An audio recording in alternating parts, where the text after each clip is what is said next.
नमस्कार, स्वागत है आपका हॉर्नबिल टीवी में। मैं हूं आपके साथ विशाल गर्ग। खबरों की शुरुआत करेंगे। उत्तराखंड में लोकसभा चुनाव संपन्न होने के बाद अब सीएम धामी अन्य राज्यों में चुनाव प्रचार कर रहे हैं। इसी क्रम में बुधवार को सीएम धामी ने पूर्वी दिल्ली से बीजेपी प्रत्याशी हर्ष मल्होत्रा के नामांकन रैली में शिरकत की, जहां जनसभा को संबोधित करते हुए उन्होंने बीजेपी के पक्ष में वोट भी मांगे। उत्तराखंड के मुख्यमंत्री की बड़ी लोकप्रियता, धामी की उपलब्धियों को भुनाने में जुटी पार्टी।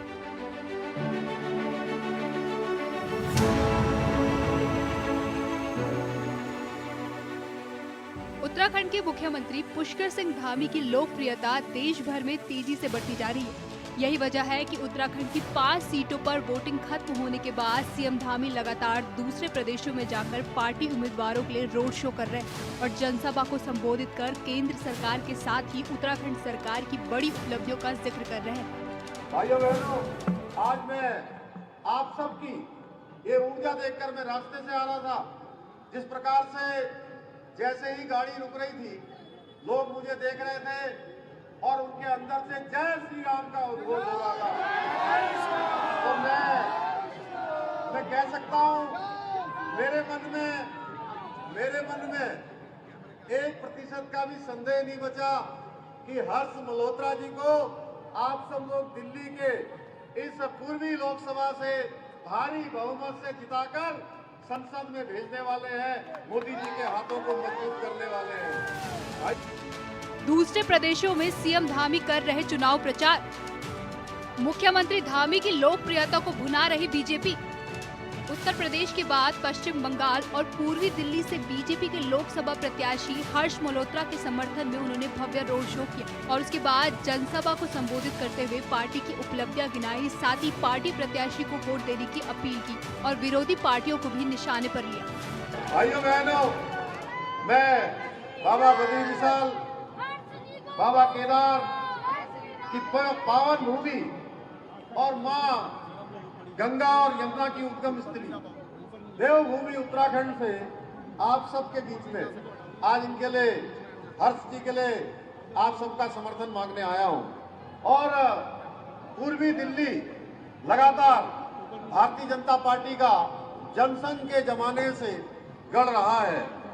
पूर्वी दिल्ली और जमुना पार के इस क्षेत्र ने आजादी के बाद से आज तक लगातार 9 बार भारतीय जनता पार्टी को सेवा करने का अवसर दिया है। एक बार फिर से 9 मई को आप सबका आशीर्वाद और आप सबका समर्थन हमारी पार्टी को मिलेगा, हर्ष मल्होत्रा जी को मिलेगा, माननीय प्रधानमंत्री जी को आप ऊर्जा देने का काम करेंगे। उत्तराखंड के सीएम ने लिए कई कड़े और बड़े फैसले। युवा मुख्यमंत्री पुष्कर धामी ने देश में बनाई अलग पहचान। दरअसल उत्तराखंड की डबल इंजन वाली सरकार के मुखिया पुष्कर सिंह धामी का यूसीसी सहित कई बड़े निर्णय का नतीजा है कि अब न सिर्फ उत्तराखंड में बल्कि देश भर में उनकी चर्चा हो रही है।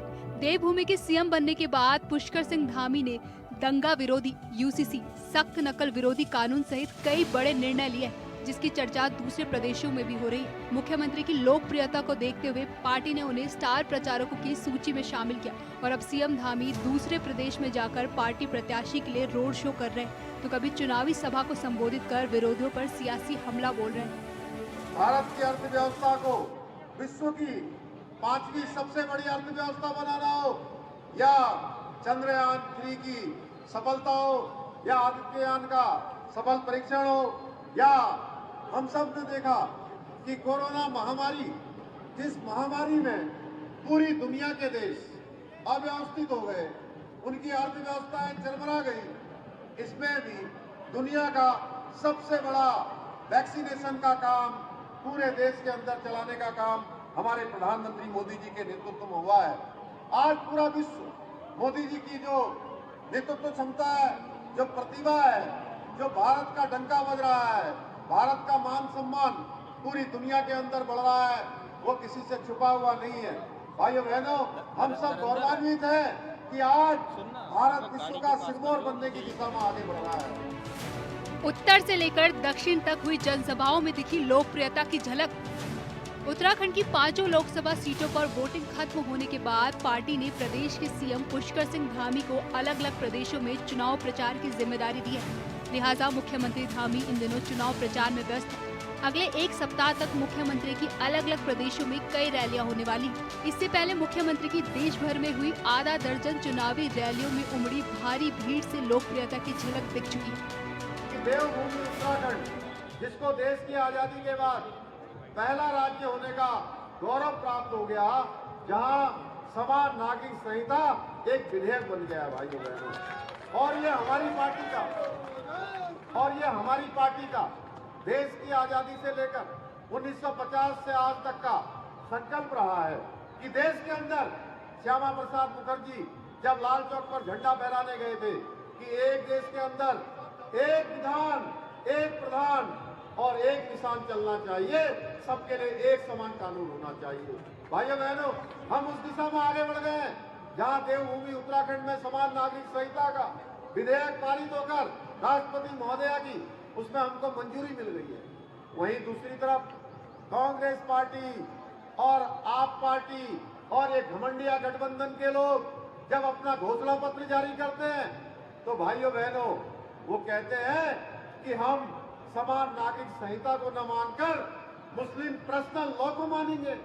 आप बताइए, मुस्लिम पर्सनल लॉ देश के अंदर लागू होना चाहिए या देश के अंदर समान नागरिक संहिता लागू होनी चाहिए? मुख्यमंत्री पुष्कर सिंह धामी ने कम उम्र और कम समय में बड़े और कड़े फैसले से देश भर में खासी लोकप्रियता हासिल की है।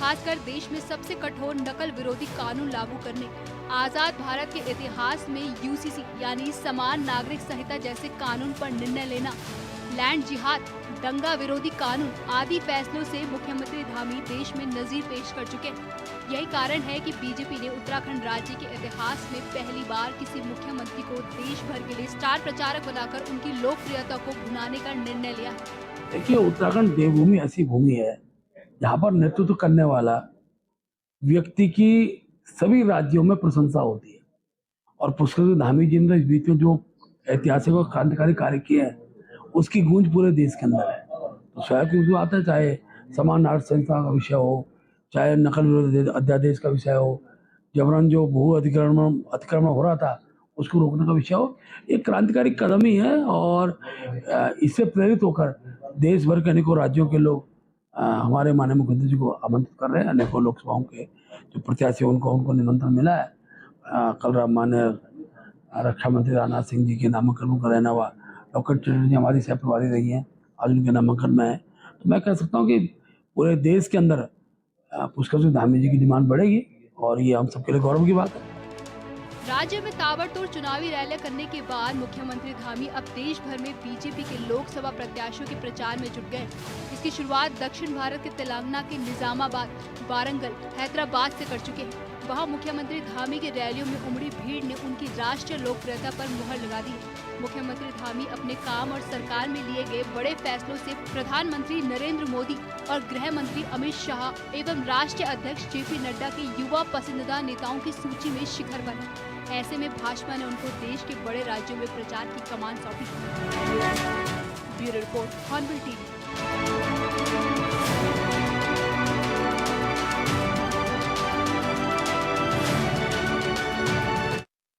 सीएम धामी अगले एक हफ्ते तक बंगाल, दिल्ली, उत्तर प्रदेश और झारखंड जैसे राज्यों में पार्टी प्रत्याशियों के लिए समर्थन के लिए एक के बाद एक चुनावी रैलियां संबोधित करेंगे।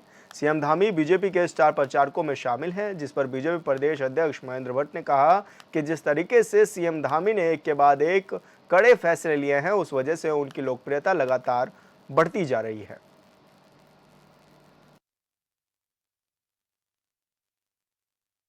देखिए, उत्तराखंड देवभूमि ऐसी भूमि है जहाँ पर नेतृत्व करने वाला व्यक्ति की सभी राज्यों में प्रशंसा होती है, और पुष्कर सिंह धामी जी ने इस बीच में जो ऐतिहासिक और क्रांतिकारी कार्य किए हैं उसकी गूंज पूरे देश के अंदर है। तो स्वयं की बात है, चाहे समान नागरिक संहिता का विषय हो, चाहे नकल विरोधी अध्यादेश का विषय हो, जबरन जो भू अतिक्रमण हो रहा था उसको रोकने का विषय हो, एक क्रांतिकारी कदम ही है। और इससे प्रेरित होकर देश भर के अनेकों राज्यों के लोग हमारे माननीय मुख्यमंत्री जी को आमंत्रित कर रहे हैं। अनेकों लोकसभाओं के जो प्रत्याशी उनको निमंत्रण मिला है। कल माननीय रक्षा मंत्री राजनाथ सिंह जी के नामांकन का रहना हुआ, डॉक्टर चटर्जी हमारी सह प्रभारी रही हैं, आज उनके नामांकन में है। तो मैं कह सकता हूँ कि पूरे देश के अंदर पुष्कर सिंह धामी जी की डिमांड बढ़ेगी और ये हम सबके लिए गौरव की बात।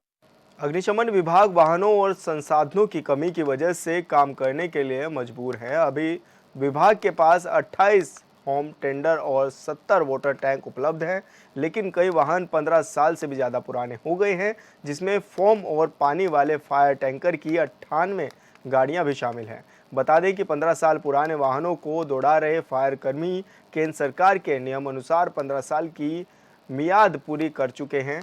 ऐसे वाहन सड़कों पर नहीं चल सकते, लेकिन विभाग में वाहनों की कमी के चलते फायरकर्मी अपनी जान जोखिम में डालकर इन वाहनों को दौड़ा रहे हैं।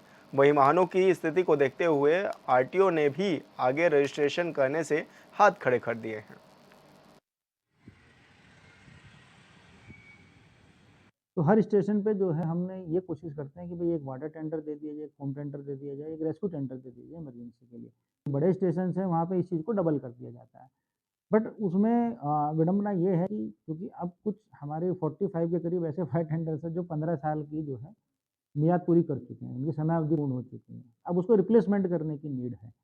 तो उसके रिप्लेसमेंट के लिए हमने कुछ विश्व बैंक पोषित यू प्रिपेयर प्रोजेक्ट के माध्यम से भी हमने कुछ उसमें उसमें वाहनों की क्विक रिस्पॉन्स व्हीकल्स की मांग की है पर्वतीय क्षेत्रों के लिए, जिसमें हमने 24 से 25 क्विक रिस्पॉन्स व्हीकल्स मांगे हैं, जो कि मल्टी यूटिलिटी व्हीकल्स हैं। अपनी रीच और एक्सेस बढ़ाने के लिए वो रेस्क्यू के साथ साथ फायर का भी कार्य करेंगे, फायर फाइटिंग का भी।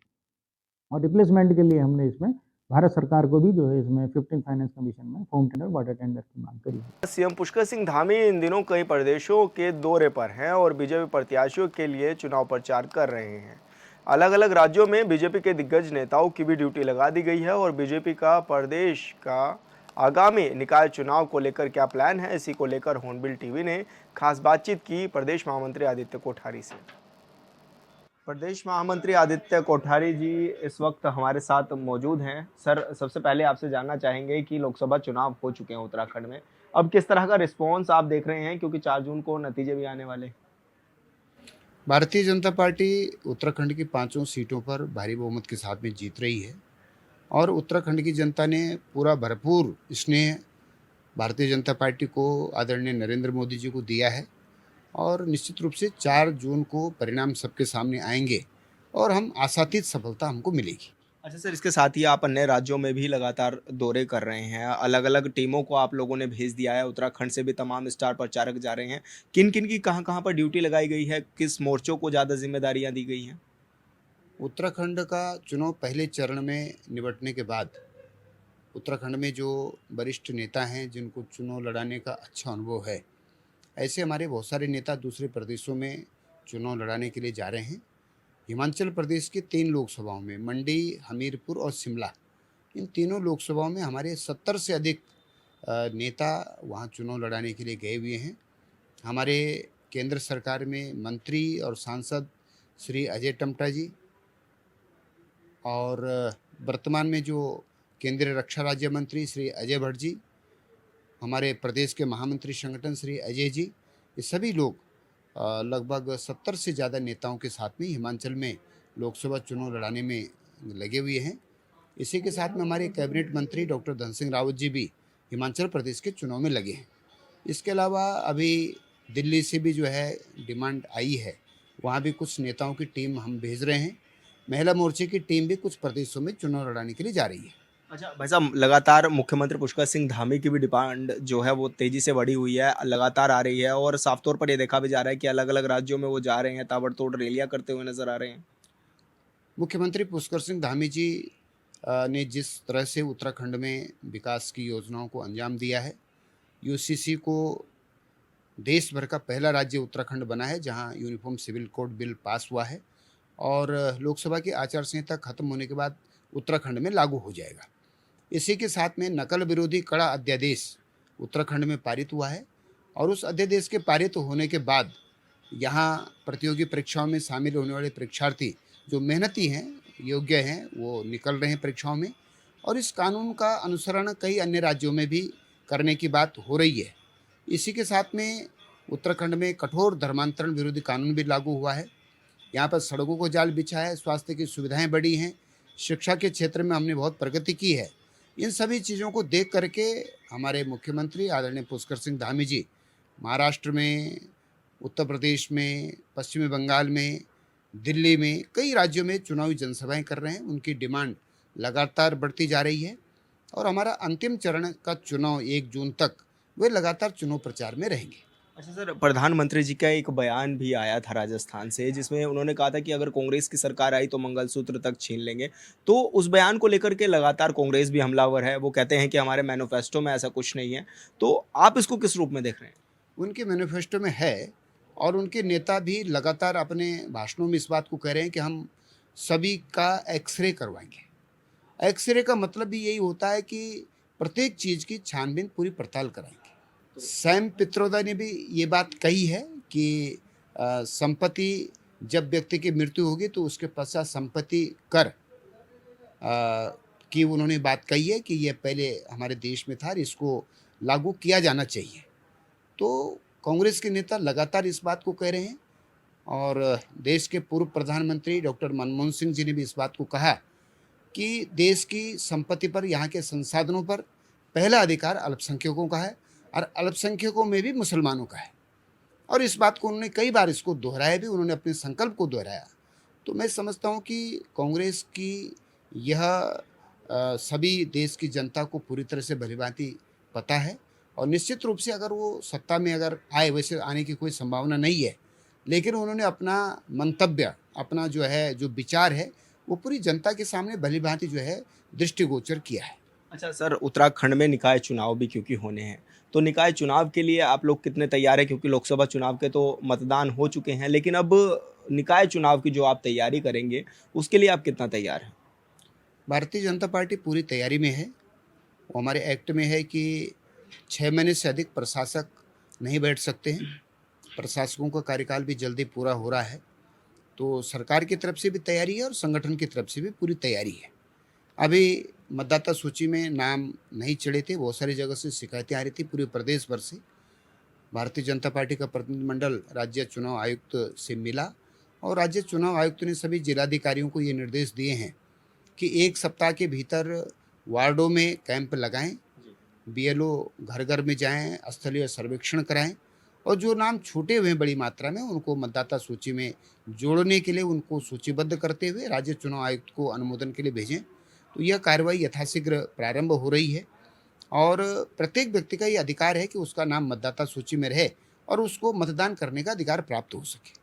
मतदाता सूची में ये सब नाम वाम जोड़ने के पश्चात जब राज्य के अंदर आचार संहिता समाप्त होगी तो इसके बाद आरक्षण का भी शेड्यूल जारी होगा और आरक्षण के शेड्यूल जारी होने के पश्चात मुझे लगता है कि जून अंत तक उत्तराखंड के अंदर स्थानीय निकायों के चुनाव होंगे। अच्छा सर, जिस तरह से हमने देखा कि अब 2 सीटों पर उपचुनाव भी होने वाले हैं, पिछले समय आप इन दोनों सीटों पर ही आप लोगों को हार का सामना करना पड़ा। इस बार आप क्या मंतव्य लगा रहे हैं कि किस तरह से आप जाएंगे और इन दोनों सीटों पर आप जीत दर्ज करेंगे? इसमें बद्रीनाथ सीट पर जो विधायक थे उन्होंने भारतीय जनता पार्टी ज्वाइन कर दी है, तो आज के समय में वो सीट हमारे पास है और मैंगलोर सीट राज्य बनने के बाद से लेकर आज तक हम उसको नहीं जीत पाए। परिस्थितियाँ कुछ भी रहे हों, कारण कुछ भी रहे हों, लेकिन इस बार हमने दोनों विधानसभा सीटों पर पार्टी की ओर से प्रभारियों की नियुक्ति कर दी है और प्रभारियों के द्वारा मंडल स्तर पर, शक्ति केंद्र स्तर पर बैठकें प्रारंभ कर दी गई हैं। चुनाव की पूरी तैयारी है और इस बार हम दोनों सीटों को जीतेंगे, ऐसा हमारा लक्ष्य है। अच्छा सर, अंतिम सवाल यह है कि 4 धाम यात्रा प्रदेश में शुरू होने जा रही है। किस तरह की तैयारियां आप देख रहे हैं और जो श्रद्धालु आ रहे हैं, रिकॉर्ड तोड़ आएंगे, उनके लिए क्या व्यवस्था राज्य सरकार और करती हुई नजर आ रही है आपके उससे? 4 धाम यात्रा इस बार रिकॉर्ड तोड़ रहने वाली है। विगत वर्षों से बहुत बड़ी मात्रा में यहाँ पर तीर्थयात्री आने की संभावना है। अभी तक 16 लाख से अधिक लोगों ने चारों धामों में यात्रा का पंजीकरण करवा दिया गया है। प्रशासन की तरफ से भी जगह जगह जो है तैयारियां पूरी कर दी गई हैं और इस बार बद्रीनाथ जी में, केदारनाथ जी में जो चर्चा है कि टोकन के माध्यम से दर्शन कराने की व्यवस्था के लिए प्रशासन इस पर विचार कर रहा है और जो बहुत लंबी भीड़ वहाँ लगती है, लंबी लाइन लगती है, तो उस लंबी लाइन में न लगना पड़े, टोकन के माध्यम से प्रत्येक यात्री को पता लग जाए कि मेरा नंबर कितनी देर में आ रहा है, ऐसी व्यवस्था भी पर्यटन विभाग के द्वारा की जा रही है। इसी के साथ में सड़कों की व्यवस्था है, शौचालयों की व्यवस्था है, आदि अनेक प्रकार की तैयारियां प्रशासन द्वारा की जा रही हैं। धन्यवाद सर हॉर्नबिल टीवी से बात करने के लिए। और हमारे साथ आदित्य कोठारी जी थे जो कि तमाम विषयों पर हमसे बातचीत कर रहे थे। हॉर्नबिल टीवी के लिए देहरादून से विशाल गर्ग। मसूरी के झड़ी पानी से कोल्लू खेत जाने वाले शॉर्टकट मार्ग पर भालू देखे जाने से लोगों में दहशत का माहौल है। बताया जा रहा है कि भालू वयस्क है और कभी भी यहां पर कोई बड़ा हादसा हो सकता है। हालांकि वन विभाग ने सतर्कता के लिए बैनर लगा दिए हैं और लोगों को इस मार्ग से न जाने की सलाह भी दी है। साथ ही इस मार्ग पर 2 कर्मचारियों को गश्त के लिए भी निर्देश दिए गए हैं।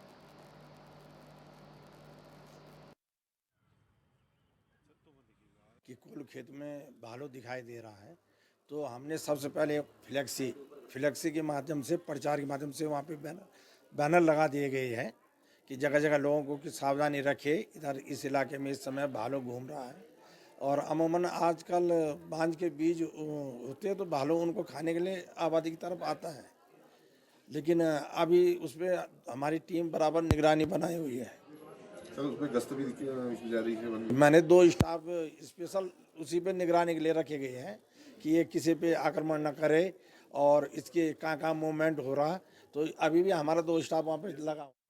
और फिलहाल इस बुलेटिन में इतना ही। आप देखते रहिए हॉर्नबिल टीवी। नमस्कार।